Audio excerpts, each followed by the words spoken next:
이 말씀을 듣는 하나님 나라의 거룩한 백성들 가운데 만왕의 왕이신 하나님께서 부어주시는 은혜와 평강이 충만케 임하시기를 축복합니다. 아멘. 말씀 보겠습니다. 마가복음 14장 53절입니다. 그들이 예수를 끌고 대제사장에게로 가니 이렇게 되어 있습니다. 그들은 예수님을 붙잡으러 왔었던 무리들입니다. 명령을 받고 예수님을 붙잡으러 왔고 붙잡아서 끌고 대제사장에게 갑니다. 당시에 그들에게 최고의 지도자는 대제사장이었습니다. 그리고 대제사장에게 모인 사람들이 있었습니다. 첫째는 대제사장들, 장로들, 서기관들입니다. 여기에 이제 가끔 바리새인을 넣을 수도 있긴 하지만 이 세 집단이 예수님을 죽이려고 모략을 했습니다. 대제사장이 있는데 여기 대제사장들이 왜 나오냐 하면 보통 대제사장은 한 명입니다. 그런데 이때의 대제사장은 로마의에서 임명되고 또 그리고 그것이 세습이 되었기 때문에 자신들 안에서 이렇게 세습이 되었기 때문에 대제사장이 복수로 되는 겁니다. 대제사장이 죽고 다음 사람 이렇게 가는 게 아니고 살아있는데 넘겨주고 그런 식으로 진행이 돼서 대제사장들이 있는 것이죠. 현역 제사장이 있다면 뭐 원로 제사장이 있는 그런 느낌으로 그들이 모여 있는 것입니다. 그리고 장로들, 백성의 대표들입니다. 그들은 경험도 많고 또 하나님의 말씀에 대한 암도 많고 또 삶의 지혜도 많았어야 하는 자들입니다. 하지만 그렇지 못했던 것이죠. 여기 서기관들이 있습니다. 서기관들은 이 백성들과 친밀하게 있는 말씀을 가르치는 교사요, 스승입니다. 그냥 말씀을 적는 것으로 끝나는 것이 아니라 하나님의 말씀을 풀어서 설명해주는 스승의 역할을 이들이 해야 되는데 그 일들을 하지 못했습니다. 이 세 부류는 다 영적인 스승이 되어야 했고 그리고 하나님의 말씀을 친밀하게 자신들이 잘 접하고 알고 있다라고 했던 자들이 결국은 예수님을 이렇게 공격했던 것을 보게 됩니다. 전혀 모르는 자들, 예수를 모르는 자들, 하나님을 모르는 자들이 이렇게 한 것이 아니라 오히려 제대로 알지 못하고 오해하고 자신의 주장 속에 있었던 또 세상의 욕심 가운데 있었던 그리고 하나님을 안다라고 한 것이 변질되었던 그들 가운데에 예수를 대적하는 일들이 있던 것을 보게 됩니다. 54절입니다. 베드로가 예수를 멀찍이 따라 대제사장의 집들 안까지 들어가서 제자들이 좀 다 흩어졌는데 그 중에서 그래도 베드로가 이렇게 멀찍이 따라서 갑니다. 아랫사람들과 함께 종들과 함께 불을 쬐더라 이렇게 되어 있습니다. 여기에는 이제 베드로가 뭐 세 번 부인하고 뭐 이렇게 했었던 그런 사건들은 이제 뒤에 나타나죠. 근데 지금은 이제 불을 쬐고 앉은 그 사건만이 이제 나타나고 있습니다. 55절입니다. 대제사장들과 온 공회가 예수를 죽이려고 그를 칠 증거를 찾되 얻지 못하니 이것이 이제 팩트인 것이죠. 예수님을 죽이려고 하고 해가 된다라고 말했지만 그런 명확한 증거, 그 사실관계를 얻지 못했다라고 하는 것을 보게 됩니다. 심지어 56절에 예수를 쳐서 거짓 증언하는 자가 많다. 예수님의 적이 많았던 거죠. 어떻게든 넘어뜨리려고 해서 꾸미는 자들이 많았지만 각자 꾸몄기 때문에 증언이 서로 일치하지 못했다라고 하는 것. 그 예수님의 무죄함을 볼 수가 있습니다. 58절에 보면 이렇게 말합니다. 우리가 그의 말을 들으니 손으로 지은 이 성전을 내가 헐고 손으로 짓지 아니하는 다른 성전을 사흘 동안에 지으리라. 이렇게 되어 있습니다. 손으로 지은 성전, 헤롯의 성전이죠. 손으로 짓지 아니하는 다른 성전.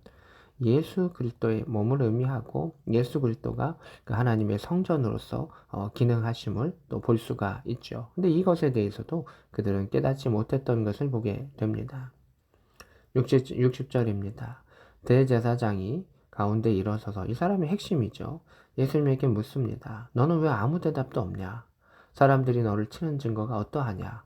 61절 예수님께서 침묵하고 아무 대답도 아니하시거늘 예수님께서는 하나님에 대한 질문 또 하나님에 대한 궁금함 또 사랑 이런 것으로 나오는 자에게는 긍휼함을 가지고 잘 설명해 주십니다. 너 왜 이렇게 무지해?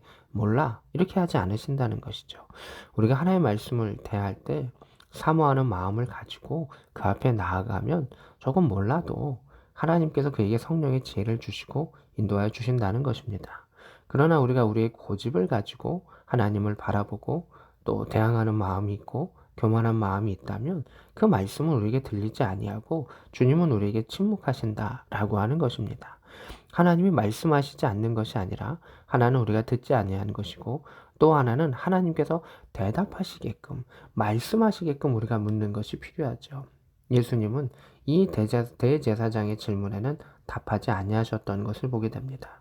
주를 시험하는 질문, 주님을 신뢰하지 않았던 그 질문에는 주님은 답하지 않았습니다. 사람들의 질문도 마찬가지죠. 당신을 나에게 보여달라. 믿음 없이 하는 그러한 요구들은 무례한 것이고 주님은 응답하지 않으셨던 것을 보게 됩니다. 대제사장이 다시 묻습니다. 너가 찬송받으실 이의 아들 그리스도냐? 찬송받으실 이는 누구죠? 하나님이시죠. 이스라엘 백성은 하나님을 경외한다고 해서 여호와 하나님의 이름조차 부르지 않았습니다. 예수님 시대에도 마찬가지고요. 야훼, 여호와라고 하는 이름은 그들은 감히 부르지 못했습니다. 그만큼 하나님을 자신들은 두려워하고 경외한다라고 생각했습니다. 근데 결과는 어떻습니까? 하나님을 두려워하고 경외한다는 그들이 하나님의 말씀을 알지 못했고 예수 그리스도를 박해하고 죽이는 그 일들이 있었던 것을 보게 됩니다.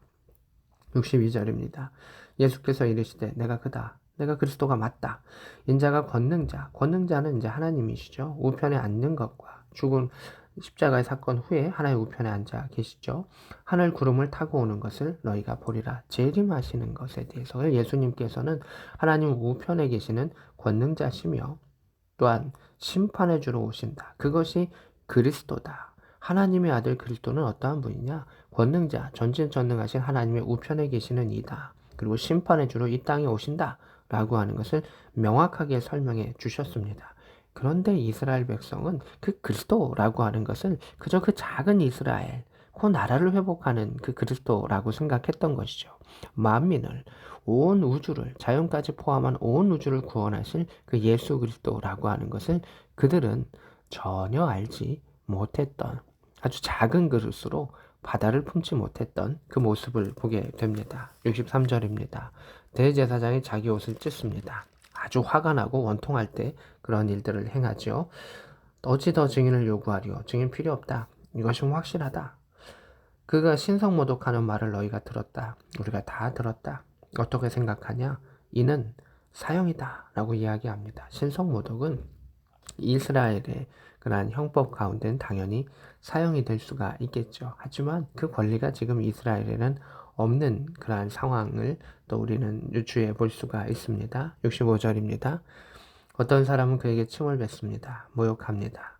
얼굴을 가리고 주먹으로 칩니다. 왜 얼굴을 가리고 주먹으로 치냐면요. 선지자 노릇하라 이렇게 했던 것이 야 누가 때렸게 맞춰봐 라고 하는 조롱입니다. 그냥 단순하게 때리는 것이 아니라 조롱이라고 하는 것이죠. 너가 어떻게 하나님 우편에 있을 수 있어? 너가 어떻게 그 심판의 주로 올 수 있어? 라고 조롱하는 것이죠. 그리고 하인들은 손바닥으로 예수님을 때렸던 그 모습을 볼 수가 있습니다. 사람들은 자신의 생각이 중요하죠. 그래서 자신의 생각과 다르면 그건 틀렸다라고 이야기하고 예수님의 생각과 그 일들, 말씀조차도 틀렸다라고 이야기하는 것입니다. 기적을 행하셔도 넌 틀린 것이다. 병든 자를 고치시고 귀신을 내어 쫓으셔도 넌 잘못된 것이다. 라고 이야기하는 것. 그것이 사람의 악한 본성인 것을 보게 됩니다. 하나님께서 우리에게 원하시는 것은 무엇이냐면요. 하나님을 진정으로 존중하고 사랑한다면, 존귀한 이신으로 안다면 그의 뜻을 주목하고 들어라.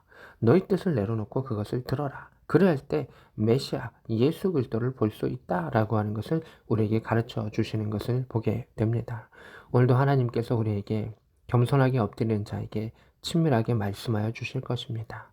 그 말씀이 우리에게 길과 진리가 될 것입니다. 세상의 진리가 아닌 하나님께서 이루시겠다라고 말씀하셨던 그 하나님의 진리를 우리의 삶 가운데, 이 땅 가운데 함께 이루어갈 수 있는 복된 우리 모두 될 수 있기를 주 예수 그리스도의 이름으로 축복합니다. 아멘.